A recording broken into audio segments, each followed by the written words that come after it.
Hi, welcome to this lecture. My name is Dr. Daraja, as you can see from slide.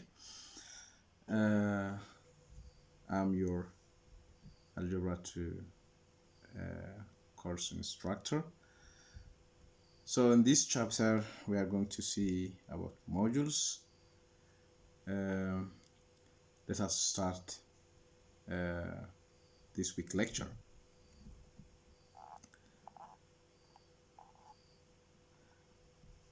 So most of you are familiar with from Advanced Linear Algebra course.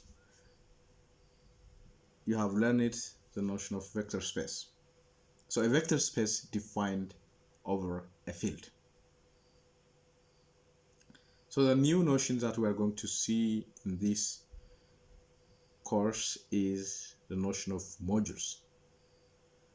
So the notion of modules over rings is the analog of the notion of vector space over fields. So instead of defining modules over fields, we define over rings. So in the sense that the modules are defined by the same axiom just like vector spaces, except that we allow ring elements as scalars and not just field elements. Not just field elements. So let us start from definition of module. So we are given a ring R, a left R module, we call it a left because we put R from left. If it is right, we will use M cross R. That's it. So a left R module is an additive abelian group. Together with this function from R cross M to M, and which sends Rm, the order pair here, Rm, the pair Rm, which is denoted by Rm, such that for all Rs in R and Mn in M, the following three conditions has to satisfy. This is R of M plus N is equals to Rm plus Rn. Second one, we take two elements from a ring, then we apply elements of M, then this has to, R plus S has to satisfy this. And the third property is this one. So if these three conditions satisfies, I mean this is scalar, you see, R elements of this small r is from R, this is scalar, this is scalar, this is scalar. We are applying two elements of M. So if these three conditions satisfies, we call M is a left R module. Now if in addition, if R has an identity element 1R, then we have 1R M is equals to M for all M element of M. In this case, M is said to be a unitary R module.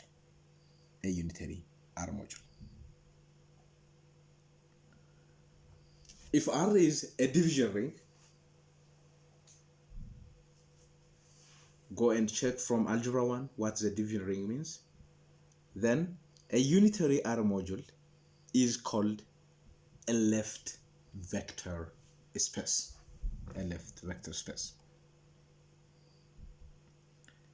Note that a unitary right R module is defined similarly, as I said earlier, by M cross R, because this is for a scalar, we define like this, M cross R to M, sending M, the pair these two this one, satisfying the above conditions here, this one.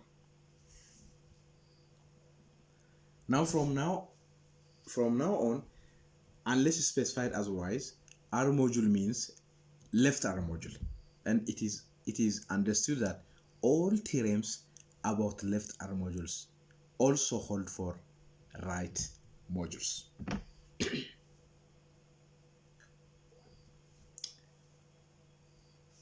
Again, if our ring R is a commutative ring, then every left R module M can be given the structure of a right R module by defining MR is equals to RM, because there will not be difference for R in R. Commutativity is needed for condition 3. This is very important.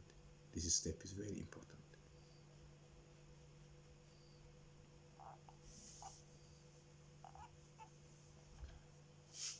Now, as a remark, if M is a module with additive identity on 0M over a ring R with additive identity OR, note that because M is a module and M with plus is an abelian group, so it has identity element 0M, and a ring is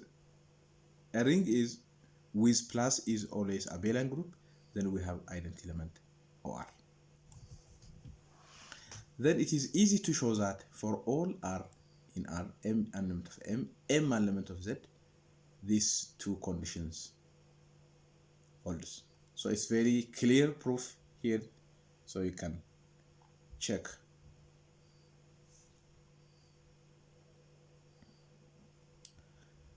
Now there's another example.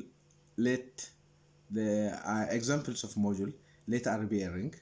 The ring R can be viewed as a right R module. The ring R by itself can be viewed as a right R module. Hint, we can consider this map alpha from R cross R to R. We're sending this pair to RS for RS in R. Second, for the same ring, if I is a left ideal of R, then I is a left R module. Then consider this as a hint.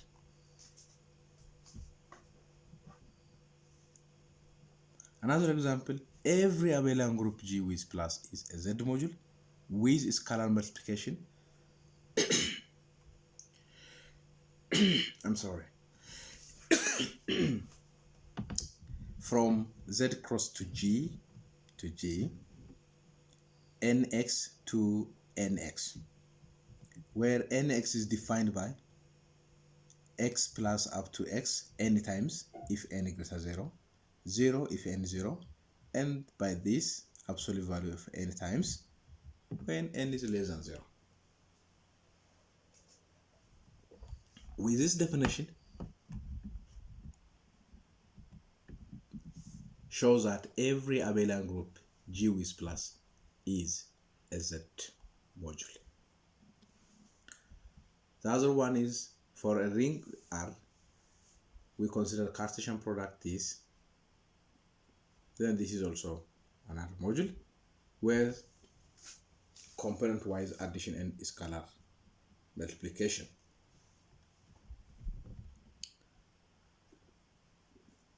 Well, this writing in this form doesn't save any space, so instead of writing like this, we use this vector form. Now let R and S be rings and consider a ring homomorphism from these two rings. And let M be an S module, and define this map psi from R cross M to M, and defined by psi Rm by phi of R by M. Then M can be made R module by the map phi.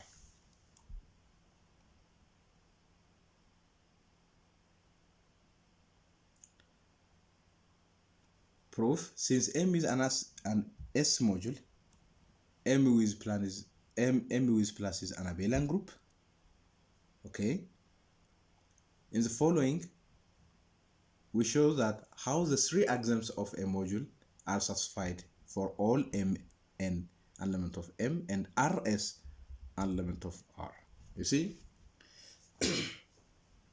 we have a ring homomorphism here, and we have this map here. Our M is an S module,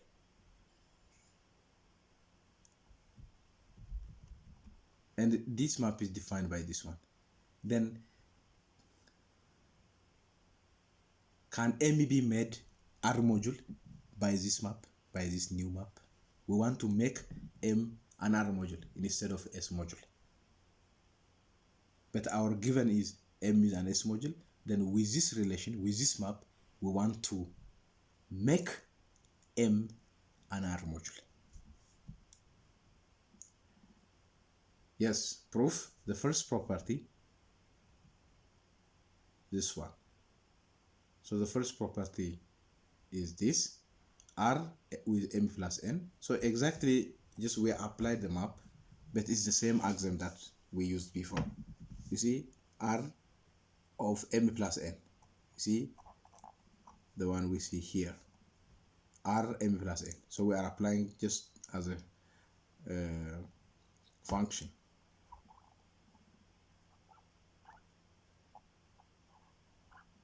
So this, but by definition, we apply this definition. So phi R M plus N. But phi R is an element of S. Okay, phi R is an element of S. M and N are an element of M, and M is an S module. Then this equals to this one, since M is an S module. Then you can replace this to this step, then we get this one. So this is equals to this. Similarly, you see the second property and third property. So it's very easy and clearly stated here the reason why we in each step. So I think it's enough for today here, and the three axioms satisfied, then M is an R module. So next time we will see another examples of module and some properties of module. Until then, see you.